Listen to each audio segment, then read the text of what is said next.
Good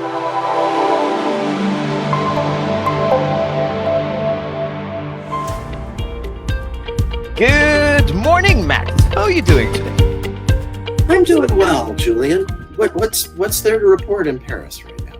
What's the latest? I am smiling and laughing on the outside and crying inside. And Oh no, tears of a clown. probably. Can I just hop on the couch and tell you Yeah, everything? wow, this must be bad if you're that quick to want to hop. Sorry to hear that. Yeah, what's up? Well, okay. If I'm being fair, it's not that bad, but at the moment that was incredibly frustrating. That's Can I call it a travel story? Probably not, because I did not really travel. A travel booking kind of story. I guess. Okay. All right. It's kind of old. It's kind of old by now because it happened late January. But we had so many other stories to tell that I had to put this one in the backlog for a while. And anyway, it was good that I had some time to reflect on it because it was really annoying. Plus, that happens with the same company. I think if I had to tell you the worst story I had in 2021, all things considered, it's probably with a travel company that made me change my train tickets. I don't know if you recall, and they cancel it. They would not repay, and I had to harass them over and over again across email and WhatsApp and phone and whatever else. And that was probably my worst story of 2021. And those guys, first months of 2022, here they are again. They're at it again. Oh gosh. So working from memories, let me try to recall all the details and tell you the story. So they have built an app that never worked perfectly, but was somehow good enough. It didn't work perfectly because it was not that user-friendly, because it would never remember perfectly the name of your, the Advantage cards or loyalty cards that you may have. Every now and then you'd have to retype the 15,000 digits to save it again. So you needed to keep the hard copy version for whatever reason. And it would never remember my credit card, which was incredibly annoying because it would remember my past 5 credit cards from another life, but my current one I had to enter each and every time. But those were small details. Now, what happened in December 2021, as a Christmas gift for my parents, I bought them a senior card because they are finally at the age where they can get the senior card and nice discounts, and they actually need to take a train to come visit me. So I was like, hey, perfect timing. I'm going to offer that to you, and you'll have a chance to spend more time with your son and your granddaughter. So let's do that. I put them the card, and because they're not that tech savvy, I took an hour to install the app on their phone and walk them through and take some dummy trips to make sure they understand how it works.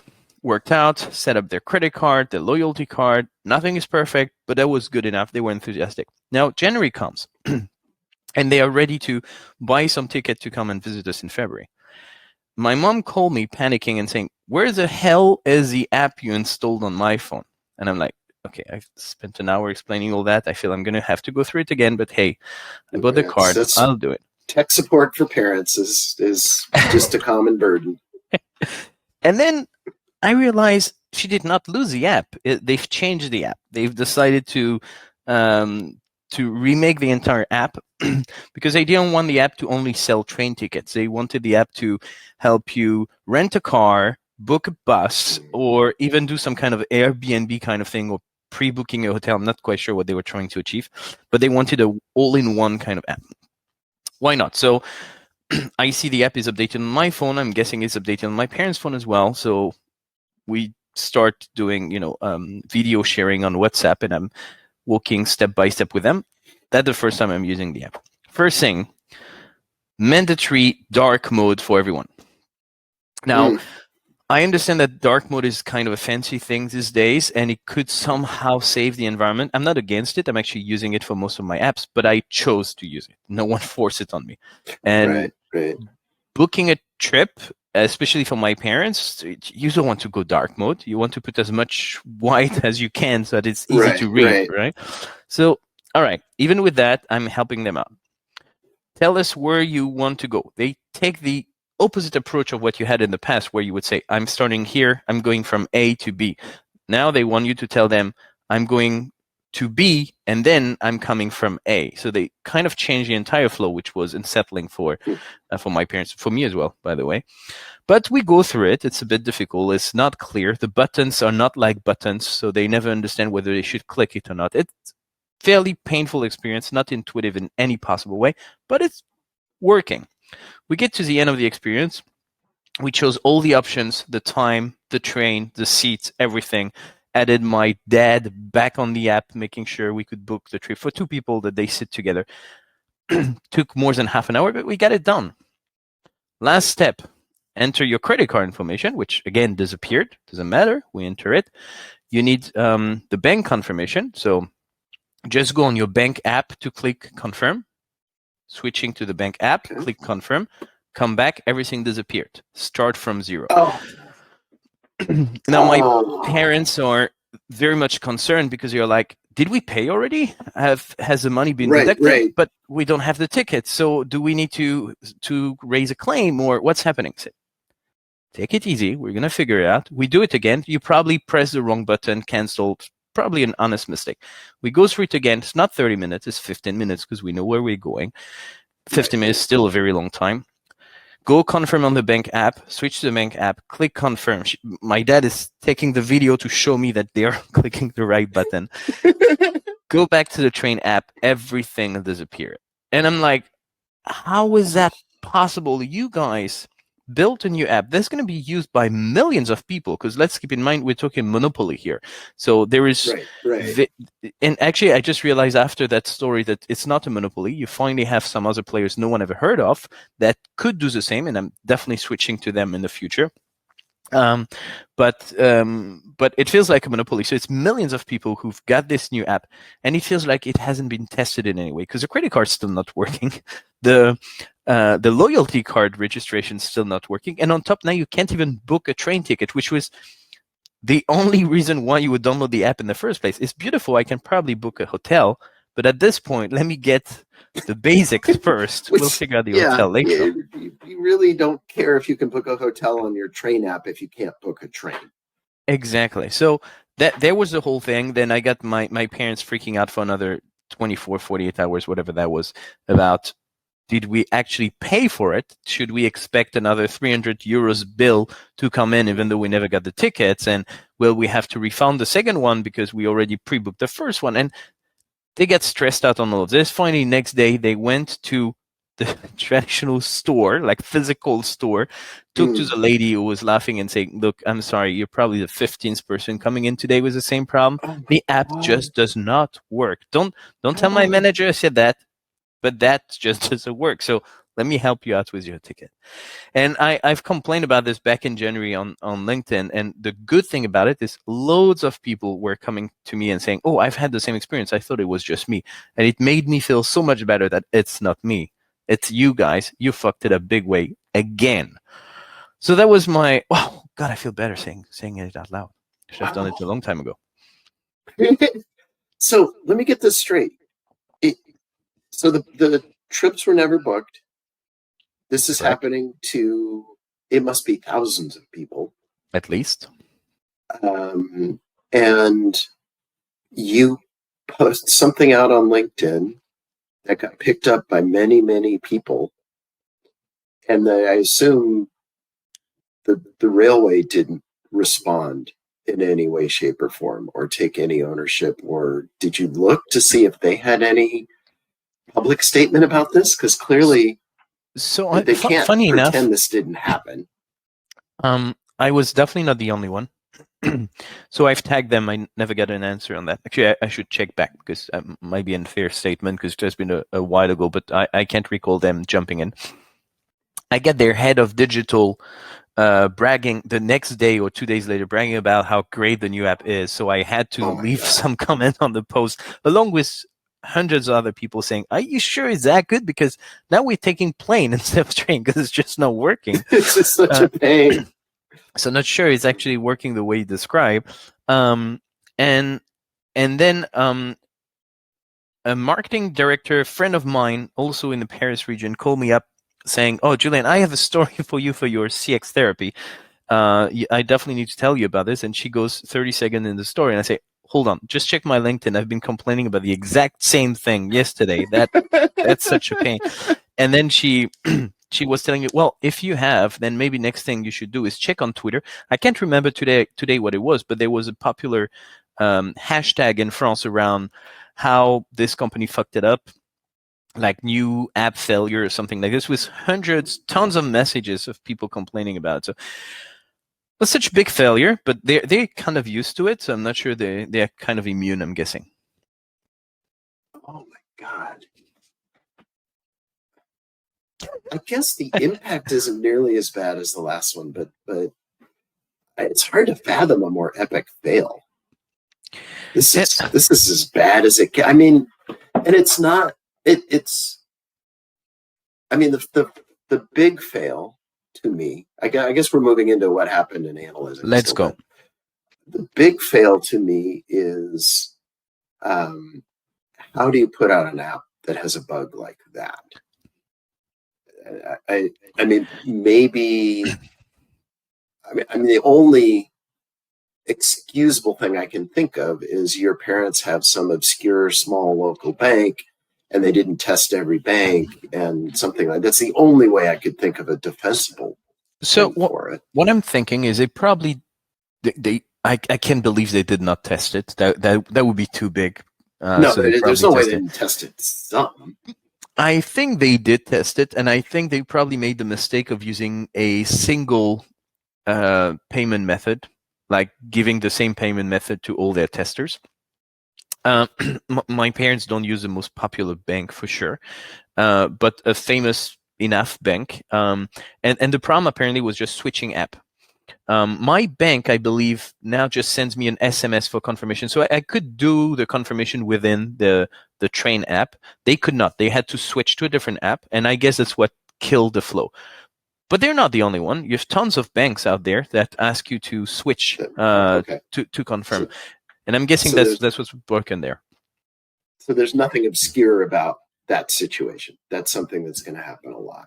I mean, even if this had worked, I would have been flagging the pain of having to leave this app and go into another app, and they're assuming you have a banking app and all of that. But it's security and it's payment, so I stuff like that can be hard. I get that they did that, but that's the least of the problems here. I would just add to on the app side. They may have tested it. They obviously didn't test it right, but probably they did the best they could. But you don't deploy to 3 or 4, 15, whatever million customers in the same time. You do some beta testing. You deploy your app to a small. So first you test it internally. That's your alpha test. Then you go to your beta test, which is a selected number of customers that you trust because you know they will provide you with feedback and they are heavy users, so they could give you feedback pretty quick. You don't deploy to the entire country overnight and say, "Hey, my job is done. Let's brag about it." What kind of testing is that? Right. Yeah. So that's just application deployment failure 101 at epic scale. And it's hard to imagine they don't have a whole department or many people who are involved with this, and how something it's just overwhelming. Wouldn't have said it any better. I mean, it's just the things to pick on here are endless. The horrible UI, I guess it's common practice to just give somebody an update whether you want it or not. But and just obviously the lack of, we keep saying over and over, but it's just flabbergasting how bad the testing was. So your parents went to a kiosk, I guess, a store, whatever the right term is. If they had called, I seem to remember when you had trouble before, calling or reaching out to an agent on social or whatever channel was painful, that they didn't have resource. So it's not like that's the other thing. If you're going to do something like this, you really need to be staffed, because there's a chance something's going to go wrong. And there were people on LinkedIn actually complaining about the fact that not only it did not work, but there was no one on the nearby kiosk, because actually don't even know why. Maybe they shut it down, maybe they were off or whatever, but they had no way to book something. And you probably can place a phone call. I would definitely not recommend it to anyone because that was painful enough and did not work out. And I hated the experience. People were nice, by the way, again, but that doesn't fix everything. No, there were a lot of problems on that front. There was also this big, to me, it's a big problem, is forcing the dark mode. That should definitely be an option. There are a few things that should be an option. Making it dark for everyone. Not everyone is used to this kind of mode. You should think about your entire audience, and I guarantee you have as many elderlies as you have youngsters as part of your trained customers. Right. Yeah. This is not a millennial only sort of endeavor. Was there a non-dark option, or was it just changed? Wow. Okay. And if they just changed the default, but there was still an option. Wow. No. It was not. Well, maybe there's one buried somewhere. I did not even notice. But the whole theme is black now. Their design is black. Everything is black. So I think that's part of the new image they want to build. Great. I'm guessing, considering they raise the pricing, they want to feel more luxury. That's probably the idea behind it. But no, that felt bad. And again, the last thing is, it's great that you want to do more with your app. I mean, if you want to book hotels and rent a car, and great. If you do it, fantastic. But don't kill the basics. The first thing is people want to book a train. Make sure that is working. Plus, don't carry the bugs from previous apps. I was just going to go there. Exactly. Right? I mean, fix it first. I can give an example of someone who didn't do this to their customers and took incredibly great pains to not do it to their customers. When Apple launched the iPhone back in 2007, they set up a very specific hotline for it. And they spent a lot of money on the user interface for it. It was a speech-driven app, which 2007, kind of early days for that. Still, not that uncommon, but a really well thought out, really well done, professionally built speech recognition app, and made sure they had plenty of staff there. And in fact, they had to hold a number. Steve Jobs was given a specific number to call to test the IVR for tech support. So at that level, there was that level of attention to detail that not worrying about the phone itself or anything like that. He wanted to have the ability to go in and check that the IVR for tech support met his requirements. This is obviously the opposite of that. Just like, oh yeah, it doesn't always work. I don't even know where to begin. I guess. But, the surprising thing here, this is not a good to have. This is not tech support. This is not. This is their bread and butter. This is how they make money, because you have less and less people going to the kiosk, and obviously they try to kill it for some obvious cost reason. You don't want people to give you a phone call. You actually want people to buy tickets either on your website or on your app. This is a glorious moment of shooting yourself in the foot, because you're killing your biggest source of revenue here, and on top you brag about it, which is beyond understanding. Well, and it's also not something optional for the person trying to use the app. I mean, I guess you can say, no, I'm not going to go see my son and granddaughter, but I think it's okay to say that's a need, not a nice to have. But and actually, I see it as a marketing opportunity. Something I did not say is, so I was originally telling you this is a monopoly.